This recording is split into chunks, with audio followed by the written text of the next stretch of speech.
আজ খুলনায় তারেক রহমানের হেলিকপ্টারে আক্রমণ হয়েছে। মৃত্যুর সাথে পাঞ্জা লড়ছেন তারেক রহমান। দর্শক দেখতে পাচ্ছেন তারেক রহমান হেলিকপ্টার থেকে নামতেছেন, ঠিক সেই সময় কিন্তু তার উপর কঠিন প্রভাব পড়ে এবং তারেক রহমানের খুবই খারাপ অবস্থা হয়ে আছে খুলনায়।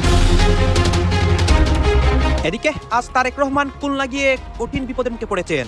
জামাত কর্মীরা তাকে চারদিক থেকে ঘেরাও করে বিএনপি এবার ধ্বংসের মুখে।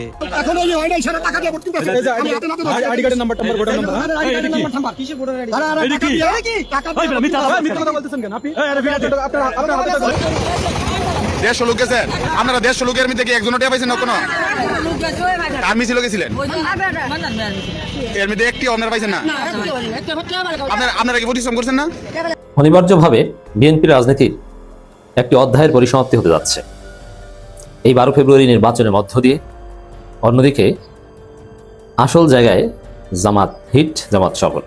আমি সকল পর্যায়ের নেতৃবৃন্দদেরকে ঝগড়াঝড় বাজারের আজকের এই উঠার পথসভায় উপস্থিত হওয়ার জন্য বিশেষভাবে অনুরোধ করছি। ইতিমধ্যেই আমাদের প্রিয় নেতা মাহমুদুল হক রুবেল সাহেব ঝগড়াঝড় বাজারে উপস্থিত হয়েছেন।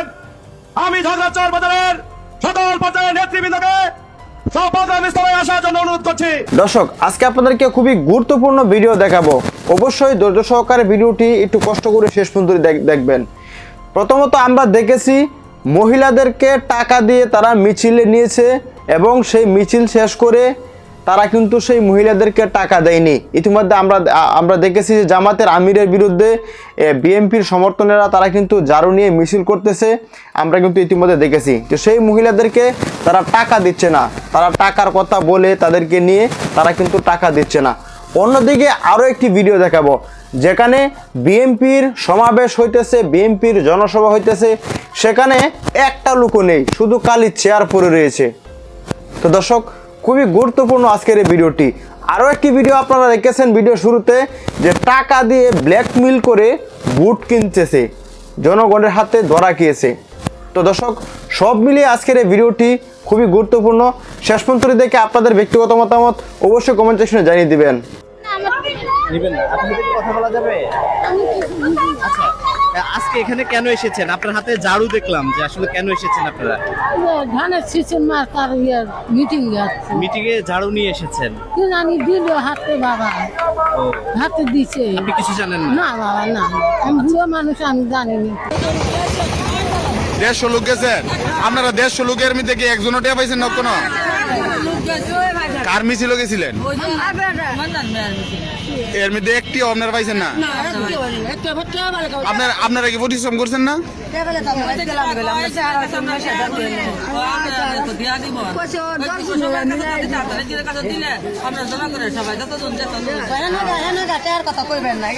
ঠিক আছে।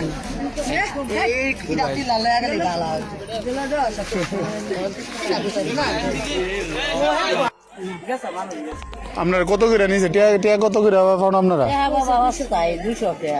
200 কত লোক গেছেন? কতজন?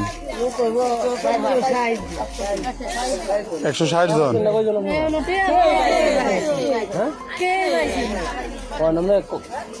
160 জন টিয়া পাইছেন না? আপনারা গেছেন কয়টা বাজে মিছিল? 1টা বাজে গিয়েছে, ওর মধ্যে টিয়া পাইছেন না আপনারা? খেড়া নিয়েছিলেন আপনারা?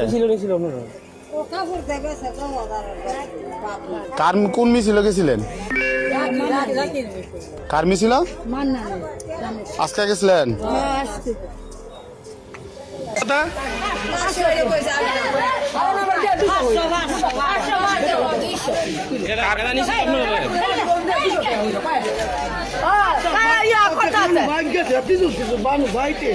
আপনারা টাকা পাইছেন? কত টাকা করে দিব আপনারা কইছে?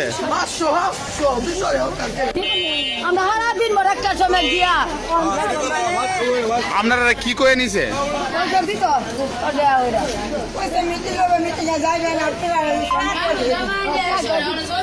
দিয়ে দেবো কইছে না?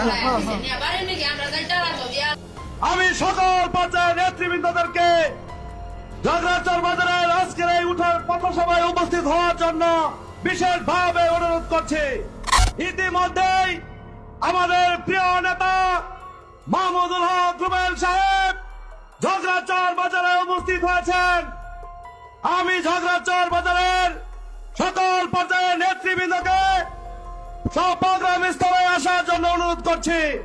আমাদের ধানের শীষের কান্ডারি কেন্দ্রীয় বিএনপির অন্যতম সদস্য শেরপুর 3 আসনের বিএনপি মনোনীত ধানের শীষের প্রার্থী জননেতা জনাব মাহমুদুল হক রুবেল সাহেব আমাদের মাঝে উপস্থিত হয়েছেন। আমি সকল পর্যায়ের নেতৃবৃন্দদেরকে ঝগড়াচর বাজারের আজকের এই উঠার পথসভায় উপস্থিত হওয়ার জন্য বিশেষভাবে অনুরোধ করছি। আমাদের প্রশাসনের যে সমস্ত আইন শৃঙ্খলা বাহিনী এখানে আমাদের নিরাপত্তার দায়িত্বে আছেন, আমি সকলকে ধন্যবাদ জানাই। আপনারা অনিবার্যভাবে বিএনপির রাজনীতির একটি অধ্যায়ের পরিসমাপ্তি হতে যাচ্ছে এই 12 ফেব্রুয়ারি নির্বাচনের মধ্য দিয়ে। অন্যদিকে আসল জায়গায় জামাত হিট, জামাত সফল। দর্শক, হাসিনা পালানো পরবর্তী নতুন বাংলাদেশ অনিবার্যভাবে তারুণ্যভিত্তিক বাংলাদেশ। এখানে তারুণ্যের জয় জয়কার। এই বাংলাদেশ অন্যতম চালিকা শক্তি জেনজি। তরুণ প্রজন্ম যেদিকে আছে তারা জিতবে। এই জায়গায় বিএনপি একটা বৃদ্ধদের দল, ধ্বজভঙ্গদের দল, তাদের মধ্যে কোনো তারুণ্যের শক্তি নেই। সেই পুরনো বন্দোবস্তের মধ্যে তারা ঘুরপাক খাচ্ছে, যার ফলে যেটা ঘটবে। শাহজি সালাম একটা কথা বলেছেন, এটি বিশ্লেষণ করছি এই আলোচনায়। এবার হেভিওয়েট নেতাদের ভূমিধস পতন দেখতে পারবেন। এর মানে বিএনপির হেভিওয়েট নেতা, বৃদ্ধ নেতা, হেভিওয়েট যাদেরকে বলা হয়, প্যাট মোটা অথবা অনেক বয়স, দাড়িতে তেল দিয়ে এমন করেছে আর জীবনে দাড়ি উঠবে না, দেখতে লাগে কার্ডনমর মতো। মানে একজন মুসলমান ঘরের সন্তান শেষ বয়সে অ্যাটলিস্ট ছোট ছোট হলেও তো দাড়ি রাখে, কিন্তু এমন কি একটা তেল দিয়েছে আর দাড়ি উঠবে না। প্রেসিডেন্ট আব্দুল হামিদ, জিল্লুর রহমান, মির্জা ফখরুল, এদের এক একজনের দিকে তাকান, মানে কি অবস্থা। এই বৃদ্ধ, এই অধ্যায়টা এখানে শেষ, কারণ তারা পরাজিত হবে, তাদের দিন শেষ। তো দর্শক, যদি হাসিনার আমল থাকতো, হাসিনা সহ যদি একটা সুষ্ঠু নির্বাচন থাকতো, তাহলে পুরনো কাঠামো বহাল থাকতো এবং সেখানে এই সিনিয়র নেতাদের একটা বড় অংশ নির্বাচিত হতেন। কিন্তু নতুন বাংলাদেশে এখানে একটা ধরা খাবে যে বিএনপির তো বেশিরভাগ প্রার্থী বৃদ্ধ, পুরনো বন্দোবস্তের বয়স্ক। তো এরা পরাজিত হবেন এবং এরা ধরা খাবেন, এটা মোটামুটি অনিবার্যভাবে বলা যায়। এটি সাজিদ বলেছেন। আর জামাত এখানে সিস্টেমে তারুণ্যভিত্তিক বাংলাদেশের সাথে খাপ খাওয়াই নিয়েছে সুযোগে। এটা একটা বিরল ঘটনা। জামাত যে ধরনের তরুণ জামাত জোটে দেখেন, একটু হলফনামা পর্যালোচনা তো আমরা করেছি, একদম 30-এর নিচের বয়সী প্রার্থীদের অভাব নেই জামাত জোটে। এই যে সার্জিস, হাসনাত, আরিফ, পাটোয়ারি বা যারা আছে এনসিবি, এরা তো সবাই ইয়াং, 30-35 বছরের নিচে, 32 বছরের নিচে। জামাত প্রার্থীদের মধ্যে সবচেয়ে কম বয়স আমির হামজার, আর অনেকে নূর মোহাম্মদ, আবু তাহের, এরা তো একদম ইয়াং। শিশির মনিরের যে বয়স বেশি তা না, ওই বয়সে অভাব নাই। মোস্তফা ফয়সাল, পারভেজ, এরা তো ইয়াং। তো দর্শক, আমরা আমাদের বিশ্ববিদ্যালয়ে বড় ভাই ছিল এরা।